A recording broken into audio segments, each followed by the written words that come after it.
Kamusta mga Lodi Cakes? Ngayon nga palang araw ay naisipan kong pumunta muna ng Kubo dahil umuulan nga at para makapagkape na rin. At nang madala ko naman kayo dito sa kubong tinatambayan namin tuwing Sabado at Linggo na walang pasok. So dahil maulan nga, kaya ito agad ang bumungad sa akin. Medyo maputik nga dyan, kaya dahan-dahan lang tayo, baka kasi tayo madulas. Dito nga pala sa kubong pupuntahan ko ay ang mga inay at ang tatay ang nakatira. Dahil ang inay mahilig magtanim, ipapakita ko naman sa inyo yung mga tanim niya. Iba't iba nga palang klase ng halaman. Bukod dun ay may gulay din.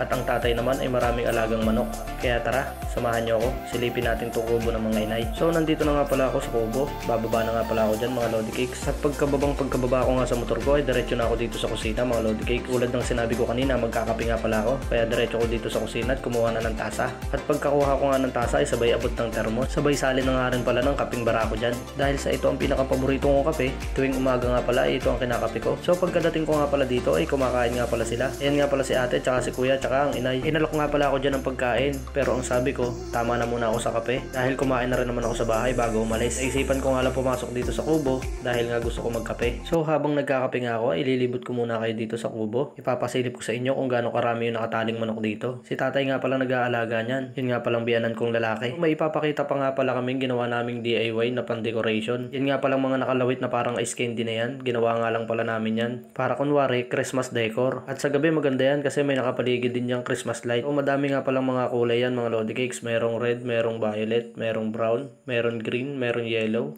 At meron ding kulay orange. Ang pinaka-the best nga pala dyan mga Lodi Cakes, yung punong pinagkakabitan yan. Puno nga pala ng daranghita yan. At meron din yung bunga, hindi lang basta bunga. Sobrang daming bunga. Halos gabi-gabi nga pinangunguhaan yan pero hindi umuunti. At yung mga ibang bunga niyan na hindi pa hinog, abot nga pala yan sa December. So tignan mo naman yung bunga mga Lodi Cakes dyan. Napakaganda yan, no? Napakakinis ng balat. O diba, napakaaliwalas dito sa kubo. Napakasarap tumambay. Tuwing Sabado nga pala at Linggo na walang pasok, nagsasama-sama nga pala kami dito mga Lodi Cakes. Para nga pala kumain kami ng sabay-sabay at sama-sama. So dumako naman tayo mga Lodi Cakes. Meron nga palang sinisilip yung pamangkin ng asawa ko dito. Kanina pa kasing tulala. Arabang may tinitignan kakaiba. Kaya ang ginawa ko, tinatanong ko siya dyan kung anong tinitignan at sinisilip. So hindi naman siya sumagot pero tinignan ko na rin kung ano yun. Nang nakita ko, ito nga pala yung nakita ko na tinitignan nga pala niya. Hindi ko nga pala alam kung anong tawag dyan pero sobrang dami niyan dito sa amin. Kaya tatanungin ko kayo mga Lodi Cakes, paki-comment kung anong klaseng hayop to. So pagkatapos ko nga ipakita sa inyo kung ano yung ginawa naming DIY na Christmas decor, lumipat naman tayo dito sa kabilang side. Yung manok na San Pedro.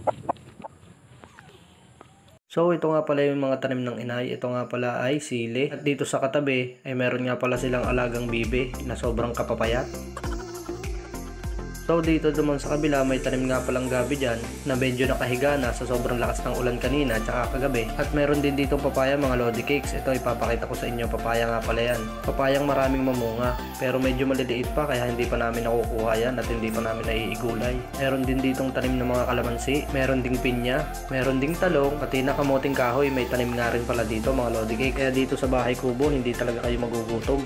At siya nga pala mga Lodi Cakes, pagkatapos ko nga palang libutin to ay papasok na ako. Kaya agad na akong pumunta sa motor ko at sumakay. Fast forward tayo mga Lodi Cakes, ito nga pala nasa kalsada na ako at nasa daan. Nakalis na nga pala ako sa kubo at ngayon papasok naman ako para magtrabaho. So syempre mga Lodi Cakes, pag nasa kalsada tayo, konting-konting ingat lang po talaga. Dahan-dahan lang magpatakbo dahil hindi naman tayo mauubusan ng daan. Okay mga Lodi Cakes, sa pagkakataon to dahil nagdadrive ako, papas forward na tayo. So pagkadating nga namin ni Kuya dito sa shop ay may customer na nagpaluto ng sopas. Uy, saktong-sakto dahil malamig ang panahon at nag-uulan, masarap kumain ng sopas.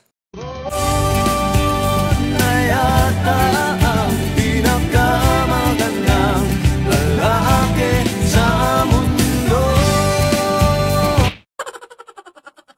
Oh, di ba? Nakakagana kumain ng sopas.